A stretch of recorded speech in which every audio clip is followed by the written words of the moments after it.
Rabbi Cohen, we've had on J Network before. He's a superstar. He's already on our YouTube. He's getting lots of likes on our YouTube. He's all over the place, and he's teaching in Aish in Israel. And maybe Rabbi Cohen can explain to you some of his courses and try and get you to sign up for some of his courses. So, that's a good idea. And then Rabbi Cohen can be the one to like really explain about the importance of Jewish meditation. So for now, that's me. I'm going to mute myself and give it over to the one, the only, the amazing Rabbi Cohen in the house on Zoom. Good evening. Thank you, Rabbi Avihill. So I'm just going to start by giving you a very succinct definition of what meditation is. Meditation is the practice of calming and controlling your mind. There you go.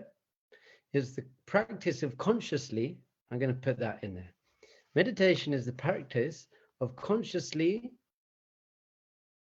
calming and controlling your mind. CCC, consciously calming and controlling your mind. And this means it's probably the most essential thing that we have. It's the most essential tool. And why is that? Because your whole life is completely dictated by what's going on in your mind. Your thoughts create your reality, 100% basically. So if your thoughts are calm and clear and uplifting and loving, you'll have a good reality. You'll have a good experience of life. And if your thoughts are negative and judgmental and painful, then your life won't be good. So this is a fundamental key of all spirituality, which is we have to turn inwards. We're a very, very, very external focused world, generation. Everything's external. And for example, happiness. What is happiness? Everyone wants to be happy. Very, very few people I know are deeply and consistently happy. But everyone wants to be happy, so why aren't they happy? It's because they believe that happiness is the feeling I get when things go my way. How do you define happiness? Happiness is the feeling I get when things go my way, when my football team wins, and when people like my Instagram post, and when I get the girl, or I get the guy, or I got the body, or the phone, or the car, or it's sunny, or when things go my way, it gives me a feeling. When my kids are doing well in school, I get a pleasant feeling, and that's called happiness. I'm happy.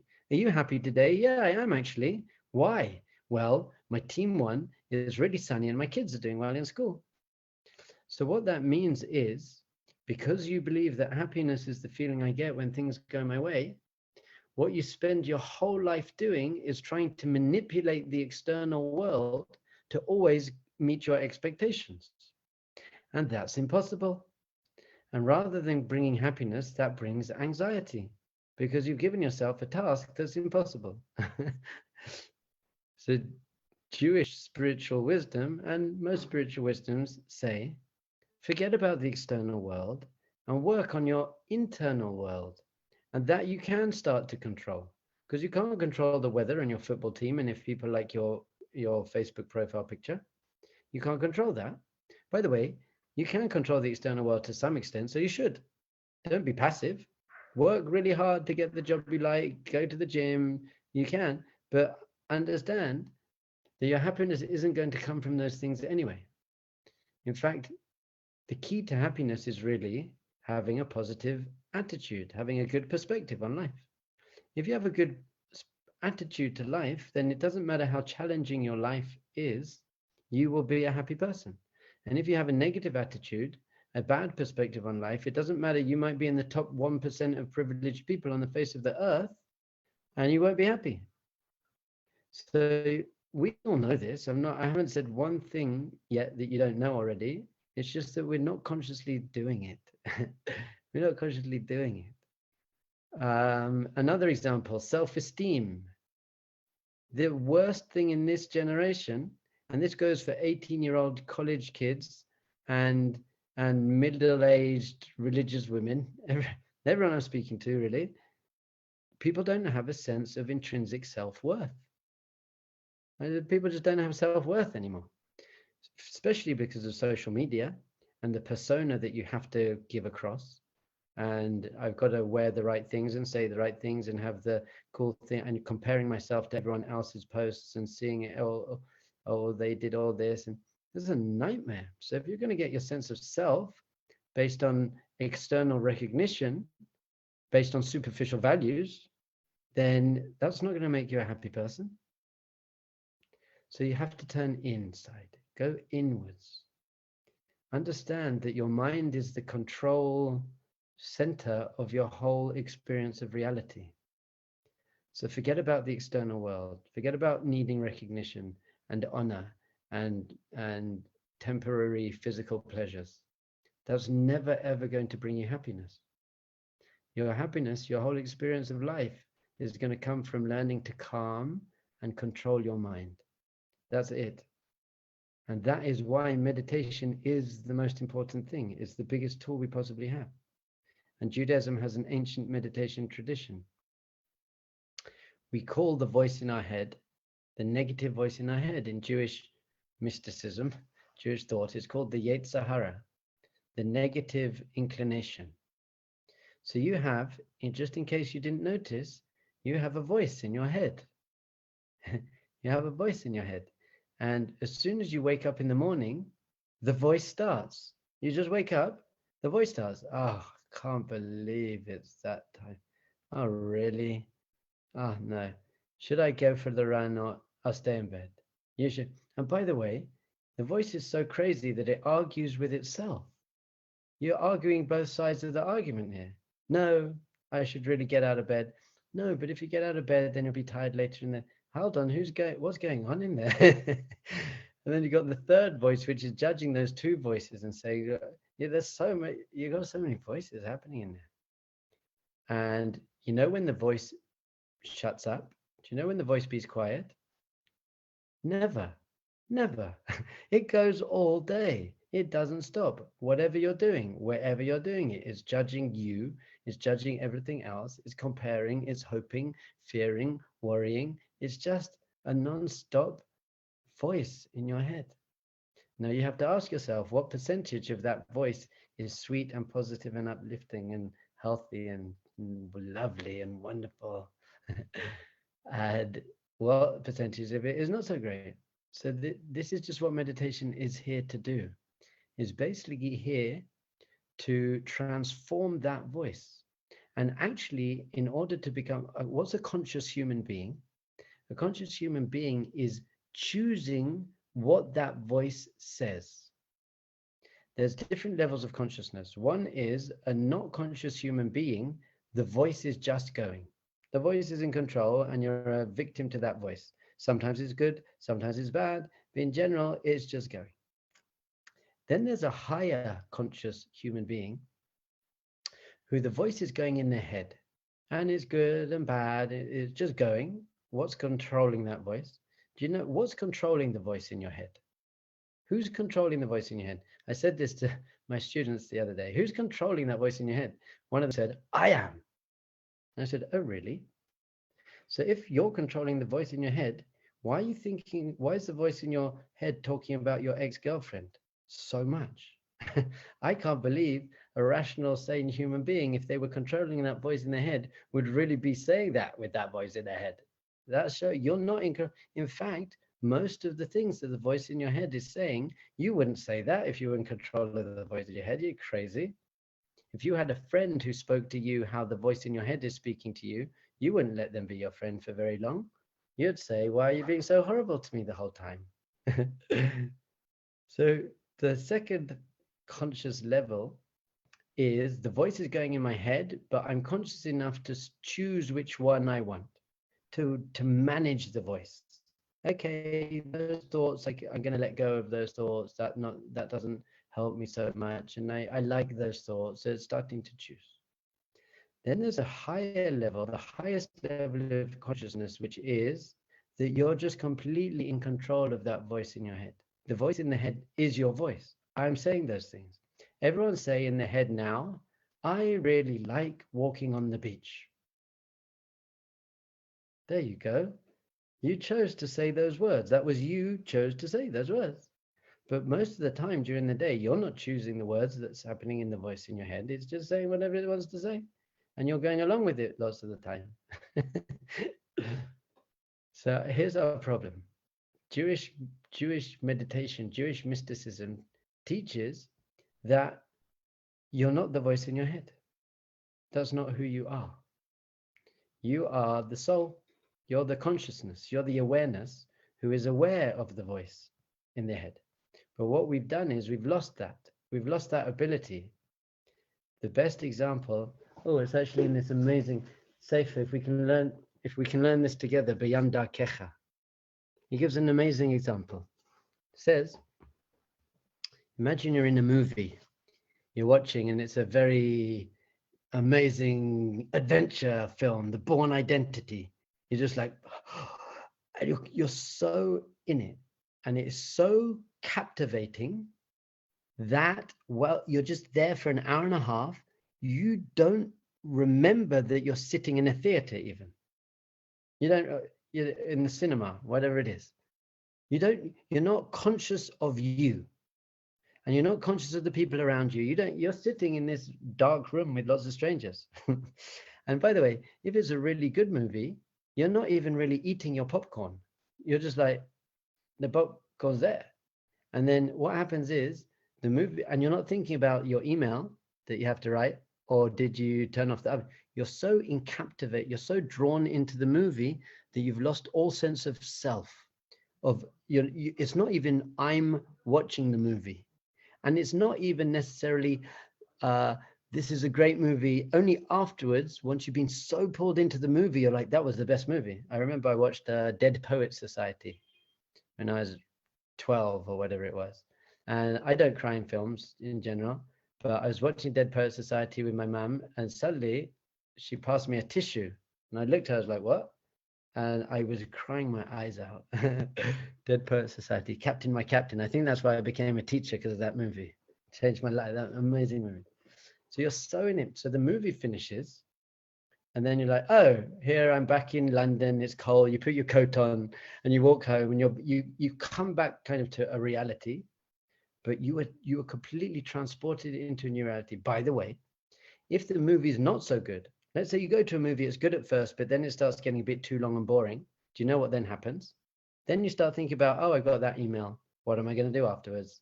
But once you're drawn in and you've lost all sense of self. So what we've done, unfortunately, is we've been so drawn into that voice in our head that we've lost any sense of myself as a soul, as a consciousness, as an awareness, as an observer. So you've fallen into that voice, and that has become your reality. That's what's happened. So what we need to do is first step back, come and sit in the audience again, and to observe the voice, to observe it as a passive, curious observer. Wow. So I'm basically going to tell you the punchline right now, because it really came to me the other day very clearly. Something happened. I let myself down a bit. I got up later than I wanted to get out, whatever it was. I let myself down. And the voice in my head started beating me up a little bit. You idiot. You've wasted 3 hours of your life now. So instead of engaging in it, I just said these, like, I just came out of somewhere, and by the way, it's just completely transformed my life. I just said, wow, voice in my head, you seem really upset by this. That's it. So God forbid I would ever be upset with my wife, because my wife's perfect. But if I suddenly did get upset with my wife, I believe I'd do this. Wow, voice in my head, you seem to be really upset with my wife now. Because the truth is, my neshama, my soul, is never upset with anything. My neshama is pretty cool. It's just my ego. My ego gets upset. And the voice is the voice of my ego. But I don't identify as my ego. Now, sorry, I often do, because I'm not perfect yet. But for most people, their whole life, they identify, that is me. I am the ego. I had a student the other day And he said, I've got a very big ego. How do I learn to deal with my ego? I look down on other people. So I said, the best way to do it is that egotistical voice that judges other people. I'm better than you. Or all you have to do is say, wow, egotistical voice. I hear that. I don't believe that. That's it. Just disidentify from that negative voice. Disidentify. That's not me. I just don't believe that. And after a while, the voice just gives up. If you're not going to give the voice, it's like you tell your kids, like, just ignore him. Come on, ignore your little brother. He'll give up eventually. Although he's very strong-willed, so it's going to take a couple of years. But the more that you're getting hooked by it, the more power you're giving it. If a bully sees that it's really getting you down, then he gets more power and he's just going to bully you. But once you say to the bully, you know what, I'm not going to let you get me down anymore, it kind of gives up to some extent. So I told him, egotistical voices come. Just say, okay, I don't believe that. And by the way, I said, listen, maybe if you had that person's upbringing and abilities and things like that, you'd be worse than them. And maybe if they had your upbringing and your talents, they'd be better than you. You don't know that. And then I gave him a very different, strong Musa answer, which is, the truth is, but I've been working with him for a long time, so I can say this. I would never say this to any of you. I said, you have nothing to have a big ego about. You don't deserve to have a big ego. Do you know why you got a big ego? Because you got really, really big pecs and biceps, and you can manipulate women to sleep with you, and you're very good at bouncing a ball and rolling a joint. Why do you feel so good about yourself anyway? That's not worthy. He heard that. It was good for him. He needed it. Changed his life.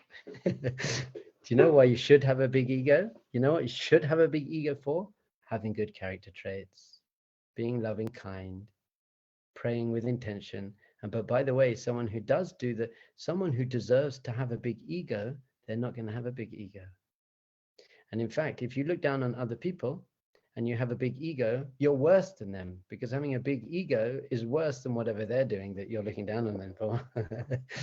Anyway, so you have a voice in your head, and you have to learn to calm and control that voice in your head. That's it. So that brings us on to the actual practice of meditation. There is the calming side of meditation, the calming your mind, and then there is the controlling your mind. And in general, we do it in that order. We calm first, and then we control.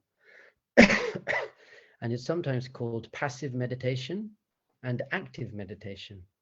Passive meditation means to calm the mind, and active meditation means to control the mind, to use the mind, to direct the mind how you want to use it. So in Jewish meditation, the practice of calming and quietening the mind is called hashkata. It's from the word sheket, to quieten your mind. Hashkata. Shh. It's okay. By the way, sometimes, this isn't necessarily a meditation technique, but sometimes your mind is just like a little whiny baby. And you know what you need to do to little whiny babies? You just have to say, shh, it's okay.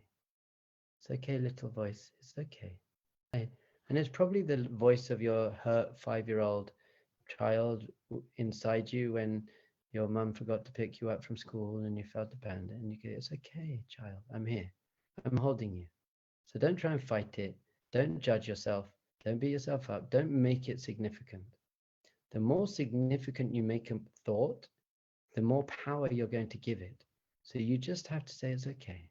I hear that. It's okay.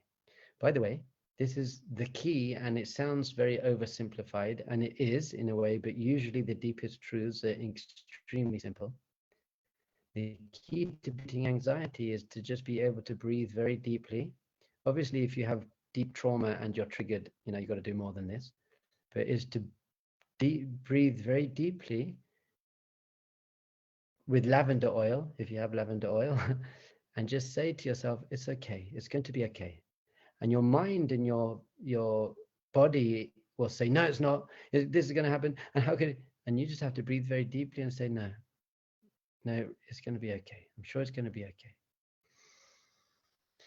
Sure, it's going to be okay. And you put your hand on your heart area, by the way, helps. Maybe stroke yourself here and just maybe tapping gently in your heart area, smelling lavender oil, listening to soft music, piece of chocolate on your tongue, not a whole tub of Ben and Jerry's, one piece of chocolate on your tongue. And just be like, it's okay. It's okay. Just you're basically just calming yourself, calming myself down. So hashkatame, those are other techniques. I wouldn't call those meditation techniques. I'd call those self-calming techniques, which are also very, very important. Hashkata meditation. How do you quieten your mind? How do you calm your mind? You do it by focusing on one thing in the present moment. One thing in the present moment. So by the way, the movie example is very good in this way, because if you get sucked into the movie, you're not worried about paying the rent until the movie finishes. So if you can be one focused, that's it calms everything down. Because usually in the East, they call it the monkey mind.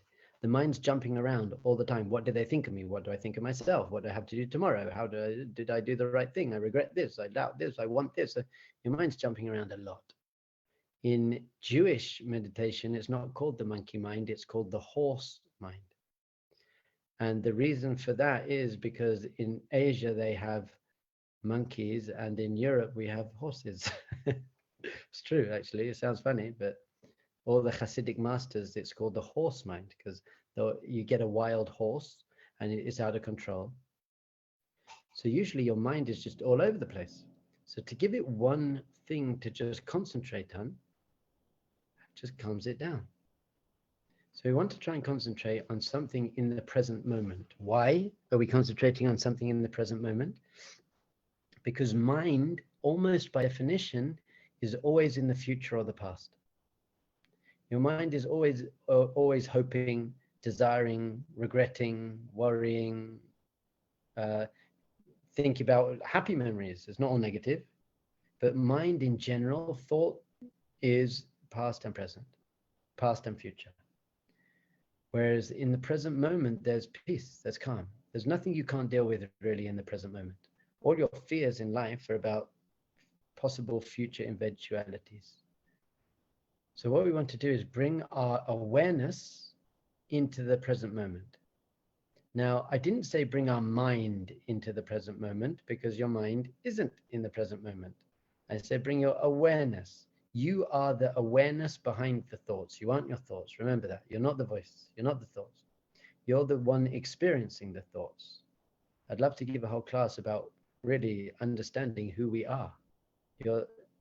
When you have a picture of you when you're a 5-year-old, because people say, I'm just a conglomeration of all my experiences and my memories and my desires, and that's just what I've become that.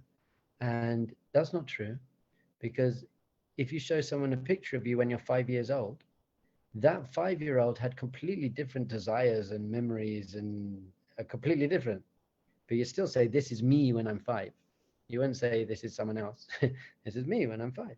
So your desires and your understanding of life, that doesn't define you. There's an awareness, a consciousness behind that.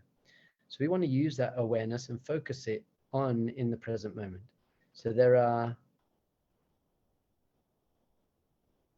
8 things that are really in the present moment that you could focus on in order to calm your mind. Well, no. I'd say 2 of them wouldn't help you calm your mind. So I'm going to say there are 6 things in the present moment that you can focus on in order to calm your mind. And those 6 things are, ladies and gentlemen, those 6 things are your breath and your 5 senses. Your breath and your 5 senses. Now, the main one we tend to use is our breath. Our breath. Why is that? A few reasons. Number one reason is because usually our breath is subconscious. We're not thinking about our breath. It's just happening. Now, everything in life, apart from two things, is either voluntary or involuntary. I'll explain what I mean. Your heartbeat, is that voluntary or involuntary? It's involuntary. It's happening all the time. When you're awake, when you're asleep, whether you want it to be, whether you not want it to be, your heart is just beating. And some people can, but in general, you can't control your heartbeat. There's that guy in India who managed to get his heartbeat down to like 1 beat a minute, but that's some extreme, whatever. I wouldn't suggest doing that.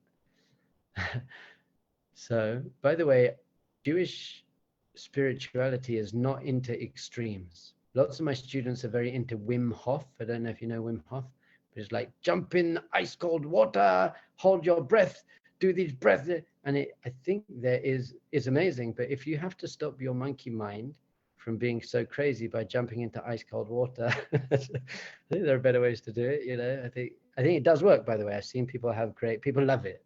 But Jewish spirituality doesn't like extremes. We like flow. We're flow people. We're not, no extremes. And you can flow into an extreme, that's okay. Extreme high, that's nice. But to jump to extremes is not actually good for your spiritual system. So, your breath. Your breath is your vitality. It's keeping you alive. So if we can just focus our mind on our breath coming in and coming out, that's going to bring us into the present moment. It's going to take something that was subconscious and bring it into our consciousness. Obviously, it's also giving you your vitality. And in Jewish wisdom, the word for breath is neshima, and the word for soul is neshama. So your neshima, your breath, is really connecting you to your soul. We say that Hashem, God, breathed our souls into us. So by breathing, you're really connecting to and revealing your soul. So that's the first thing, is breath. So we always start with breath as the basis of our meditation. Someone just said, what are the 8 things? You got the breath plus the 5 senses. So by the way, the Arizal, the greatest Kabbalist in the last 600 years, he says you should look at the clear blue sky. Spend some time looking at the clear blue sky. And what that is doing is it's expanding your sense of sight and calming it. It's calming it. If you live in Manhattan or London, Manhattan even more, you never see further than 2 meters in front of you. There's a building or a car or a person, or it's crazy. When I go to Manhattan, which I used to do quite a lot, I'd often just stop on the sidewalk and look up, because there is sky up there, by the way. And I'd really feel like myself expanding and calming down. And you can do that in Manhattan because everyone's crazy. You can do whatever you like. So steady. There's also birds there, by the way, if you listen very carefully.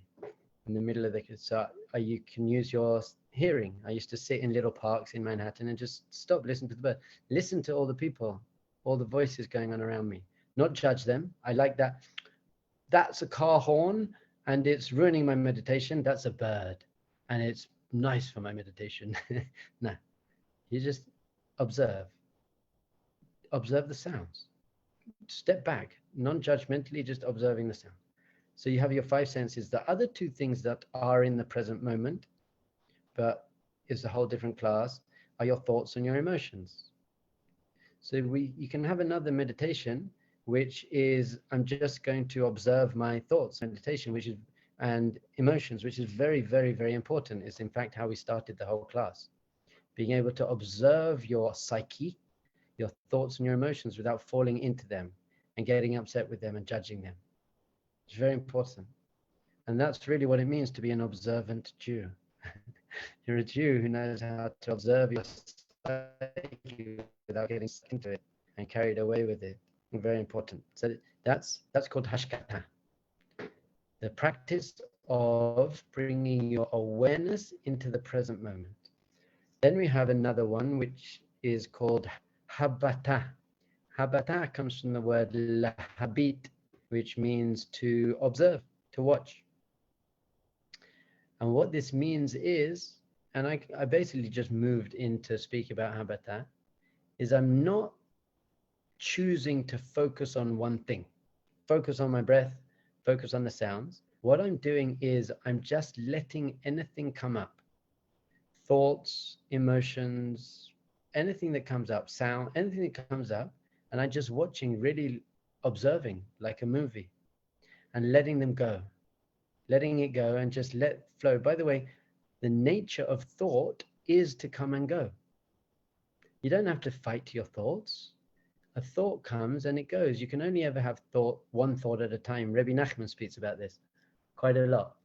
In your actual, you think, what do you mean? I have 1,000 thoughts at one time. The truth is you don't. You just have one thought, billions of one thoughts going very quickly. But at any one moment, you can only have one. There's only one thought. So if you don't hold on to that thought, it's going to go naturally. It's just that we hold on to the thought. We make it significant. Why am I having that thought? I wish I didn't have that thought. I'm bad for having that thought. How can I get rid of that thought? It's not fair that I have that thought. What we need to learn to do is just observe the thought. Say, okay, that's a thought. That's it. Why are you making it so big? Why are you making it so significant? Chill out. So I usually give the example of surfing. When you go surfing, you're on the surfboard and waves are coming. And do you get on every wave that comes along? The truth is, of course you don't. If there's a very, very big wave and it's heading towards the rocks, then you don't get on that wave. It would be silly to do that. By the way, do you repress that wave? No, you can't repress it. Do you ignore it? You're not repressing or ignoring it. You're just observing it, but not getting on it. Because you're going to crash into the rocks. And then another wave comes along and it's got a shark in it. Don't get on that one, man. You know that. It's going to cause you pain. If you get on that wave, you're going to smash into the rocks. It's going to cause you pain. So you know that there are some thought waves. Your thoughts are waves. There are thought waves. You know if you get on that thought, it's going to cause you pain. Your thought about your ex this, and your thought about your job and that person, and how dare they say that to me, and you know, you can identify for yourself, hopefully very clearly, your negative thought waves. So we have to be more aware of what thoughts are coming into our consciousness. Our problem is you're already on that thought wave and half the way to the rocks before you even realize it, because we're so unaware. And then, by the way, what do you do? What do you do when you realize you're on a wave going towards the rocks? I'm going to tell you a crazy, deep, profound, Kabbalistic, psychological answer to this question. Get off the wave. Get off. It's going to crash into the rocks. That's it. Just get off. Oh, easier said than done. It is. I'm going to tell you how to get off a wave. As soon as you realize and you've identified that this is a negative wave, you have to do this. Breathe very deeply and smile. And then feel good about yourself that you were aware enough to get off. That's it. Turn it into a victory, not a failure. If you start saying things like this, I can't believe I got on that wave again. What's wrong with me? Or it's his fault. If he hadn't insulted me, what you're doing is you're just jumping on another bad wave and another bad.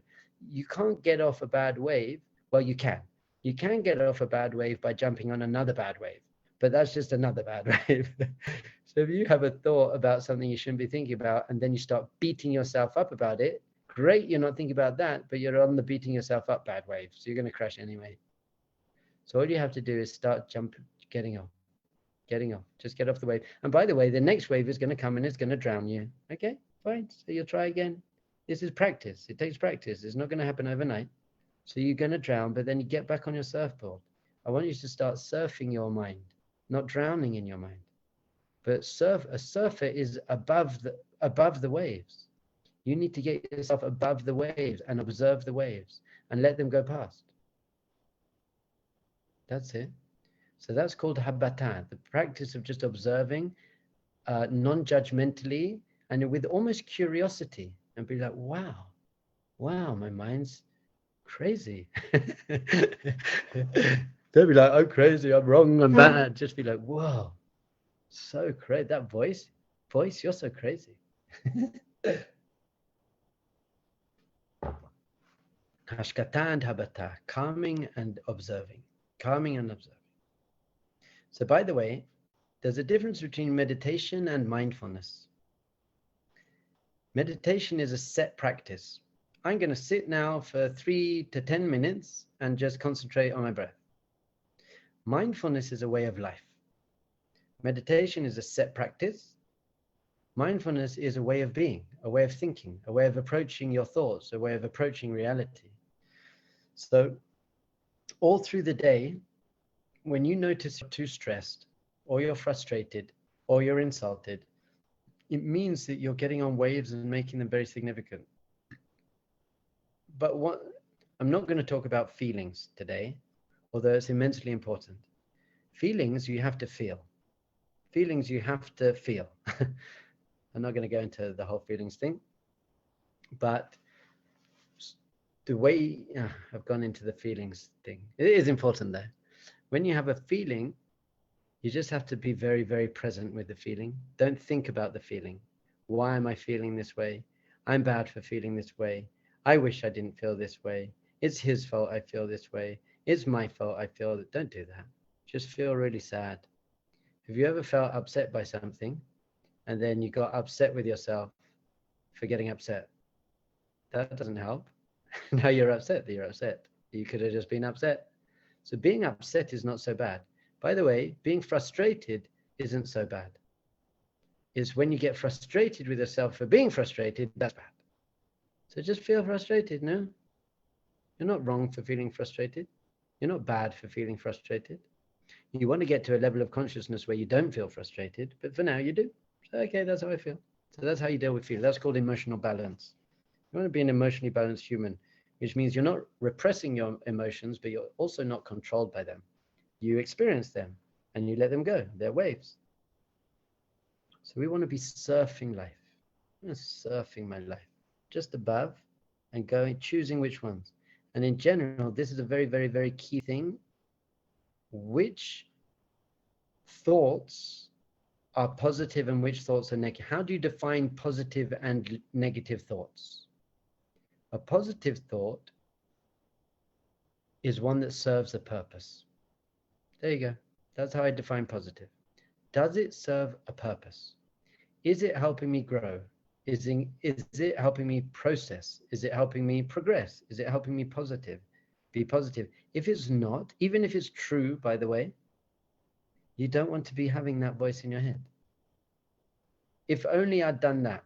If only. That's not helping you. Now, by the way, if you have that thought once, and then you have, if only I'd worked harder for my exam, and then you say, okay, so in the future, I will. That's okay. But you don't need to have that, if only I worked harder for my exam again and again. At that point, it's not serving any purpose. So you've got to, each thought really that comes into your mind, first, your meditation practice is just to watch them. But then to start learning and saying, right, I know that this thought that comes into my mind, it's not helping me. That person that insulted you, and then you spend the next 3 days rehearsing the speech that you want to say to them. I can't believe you said that, and if you knew my situation, and you are so insensitive, and then you do the whole speech again, 78 times in one day. That's not serving any purpose. It's just making you feel bad. Why are you doing that? Go and talk to them, or let go. You've got to be one or the other. By the way, this is easier. I'm not saying it's easy, but you need the practice. You need the practice. So as long as it's taking you somewhere, the thought is taking you somewhere. I'll give you an example. I've seen that people have put stuff in the chat. I haven't been looking at it because I'm in my flow.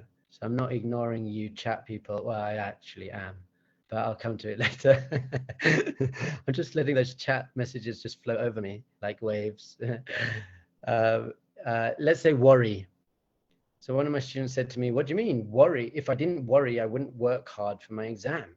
If I wasn't worried about failing the exam, then I won't work hard for my exam. So it does serve a purpose. And I said, you know what? You're right. You're right to some extent. But do you think you could work hard for your exam, not because you're worried, but because you're so excited to do well in your exam? Do you think you could have a more healthy and better and positive motivation for doing well in the exam? You could. And then you'd be a much happier person, and you'd work much better, and you'd do better in your exam. If worry is your motivating factor for to do well in the exam, you won't do as well in the exam. I just don't. Some people do. They work on that stress and anxiety, but even if they do well in the exam, they're stressed people. So great, Mazel Tov, you did well in the exam. I'm telling you that you can do well in the exam and be a not stressed person because you're not worried about failing. You're so excited about the opportunities you can have if you pass the exam. So yes, it might serve a purpose, but is it still making you a healthy, conscious, joyful human being? So there are two purposes. There's passing the exam and there's being a conscious, healthy human being. You're only hitting one of them. I'm telling you, you can hit both of them. So serving a purpose, not serving a purpose. Once they're not serving a purpose, we let them go. Hopefully. Those are the waves crashing into the rocks. I'm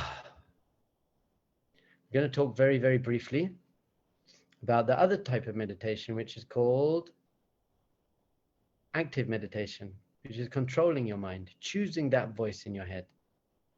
You can choose your voice in your head. And there are two main methods of choosing your voice in your head. One is contemplation, in Hebrew, hitbonenut. Hitbonenut, lihitbonen, means to contemplate. So, for example, if your thoughts create your emotion, how about sitting down for 6 minutes and thinking about all the things you're grateful for in your life? You know what would happen? You'd feel really grateful. And feeling gratitude is an amazing thing. If you think about it, we're in the top 2% of people on the face of the planet in general. How many moments of conscious, deep awareness of gratitude do you have a day? Think about, what are we, Wednesday night? Since the beginning of the week, which is Sunday morning in Israel, which is the center of the world, since Sunday morning, how many moments of deep conscious gratitude did you experience, seeing as you're in the top 2% of people on the face of the planet? You just felt, I am so blessed. I have so much. Baruch Hashem, I'm so happy. And how many moments of, it's not fair. It just doesn't work out. Why did that happen? How many moments of that did you have? Now, the orphans that I worked with when I lived in Sri Lanka, who had polio and no parents, alcoholic parents, and 1 meal a day, they had more gratitude. They were like, okay, Baruch Hashem. They didn't say Baruch Hashem, but they thought Baruch Hashem. They're like, okay, I got friends. I have some food. And they were happier than most of my friends. Bottom 1% of people in the world, happier than top 1% of people in the world. Why? Because they have gratitude and they have, if only I had more. It's not fair. Someone else has got more than me. So you can do hitbonenut. You can do contemplation. Wow, I've got so much in my life. And your mind will try to sabotage it, by the way. You'll be like, wow, my arms work. And your mind will be like, yeah, but you got that pain in your back. It's like, okay, I hear that. But just for now, I'm concentrating on the fact that my eyes work and my arms work. Yeah, but my eyes could work better and my contact lenses get dry sometimes. Okay, I hear that. Mind, that's nice. I'm just concentrating on the fact that, I can walk. So hitbonenut. I'm going to consciously put positive thoughts into my mind. Hitbonenut about how unbelievable creation is. Unbelievable. Seeds and plants and tree. I find trees miraculous. It's amazing.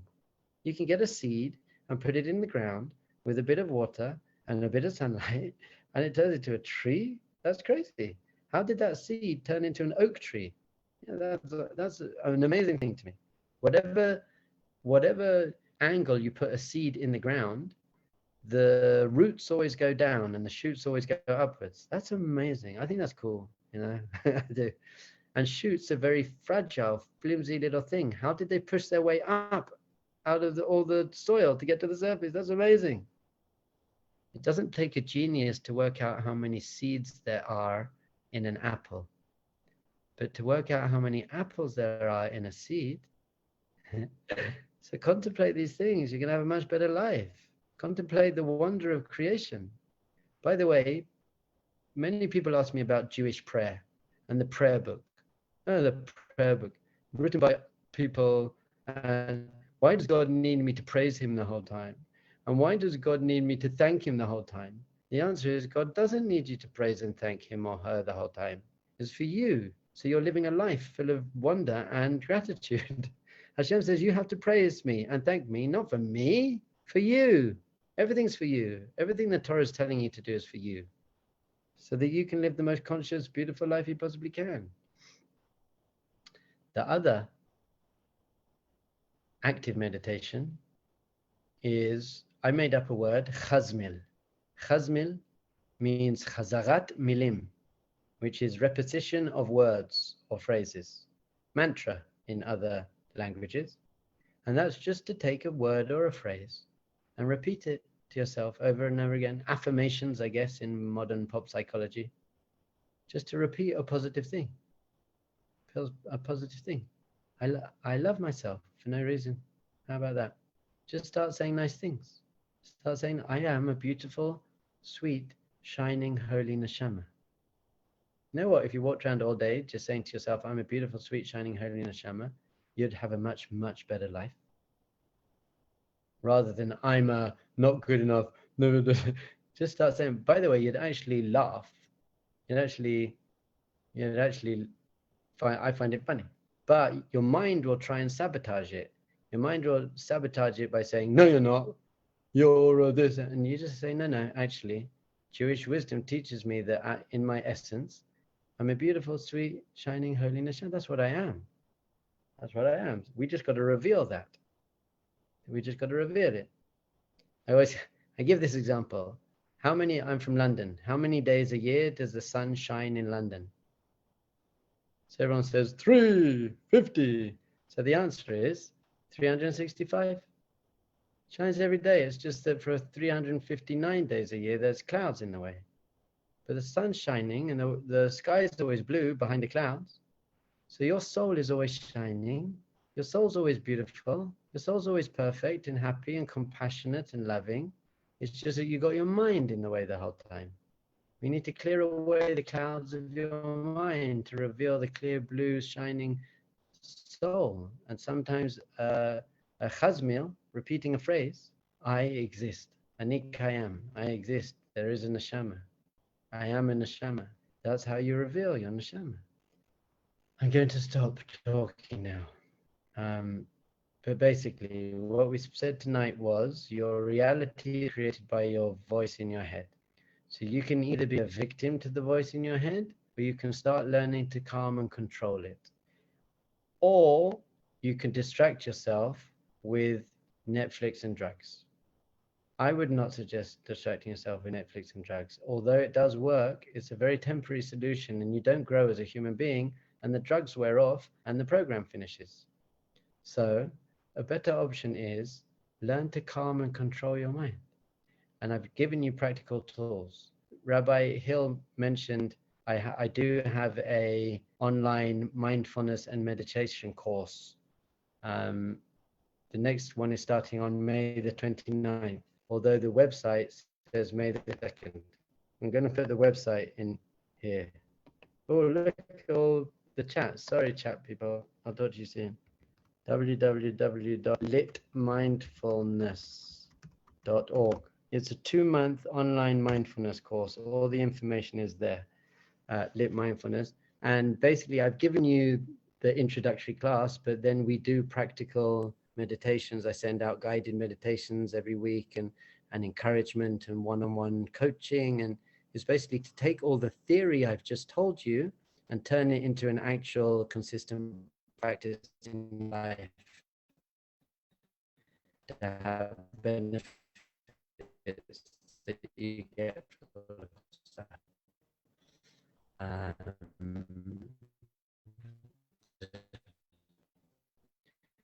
So that's it.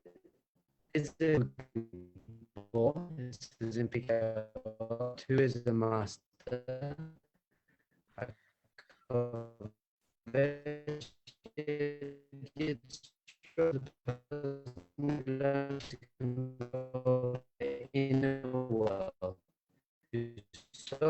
you fix your Wi-Fi? Your Wi-Fi is a little bit going, Rabbi. And learns to calm and control their mind. Be'ezras Hashem. Are there any questions? The chat questions. Okay. Rabbi, quick question. Can you give us a brief guided meditation? No, really? Well, I finished talking anyway now. Just let it go.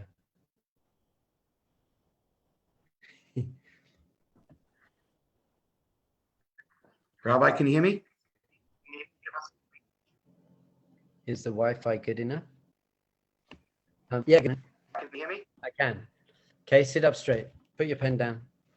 Turn off your video if you want to, or keep it on. Hit Baninut, there's this one question here. Hit Baninut is in your mind. You can talk it out loud, but in your mind. All right. So sit up straight. You're just going to do 1 minute.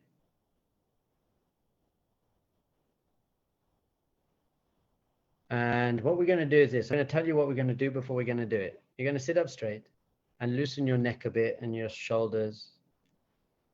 And what I'm going to do is I'm going to say, close your eyes, and then you're going to close your eyes. And as soon as you close your eyes, you'll have an emotion, peace, boredom, anxiety, whatever it is. So what I want you to do is just concentrate on your breath coming in and going out. And whatever emotions and thoughts come, just let them be like waves washing over you. And we're using hashkata, quietening, and habata together. So we're quietening our mind by focusing on our breath. And we're doing habata by when any thoughts come or emotions come, we don't get caught up in them. We just let them go and focus on our breath. So I'm going to stop talking. If you just sit up straight, close your eyes and start breathing very deeply through your nose, filling up your lungs, and then gently releasing out through your mouth or your nose.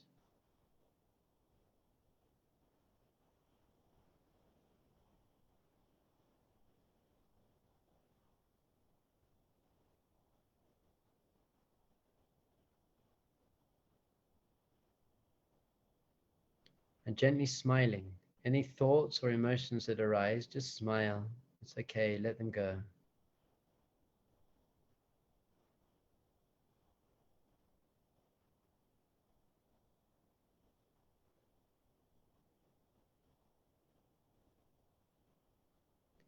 And if you notice yourself getting caught up in thoughts, as soon as you're aware of that, just smile and come back to your breath and feel good about yourself, that you were aware enough to catch yourself and come back to your breath.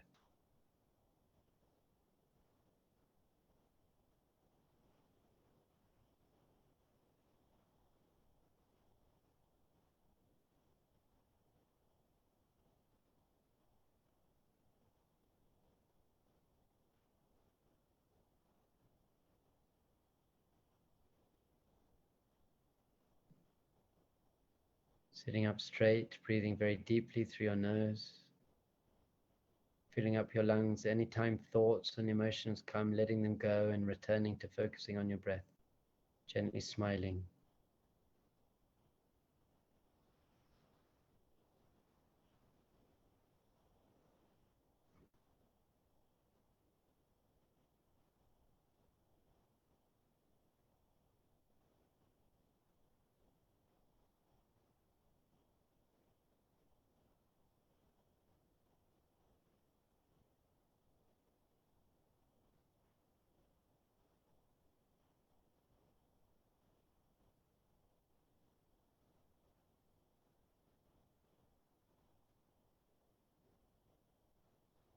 Okay, when you're ready, just take a few more deep breaths, smiling, focusing on your victories, not, I can't do any thoughts, I can't do this, it's too hard. Just smile at those thoughts.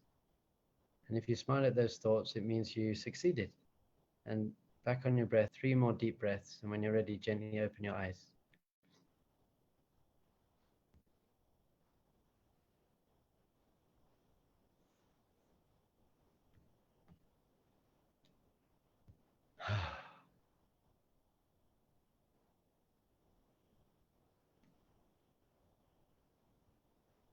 Okay, thank you.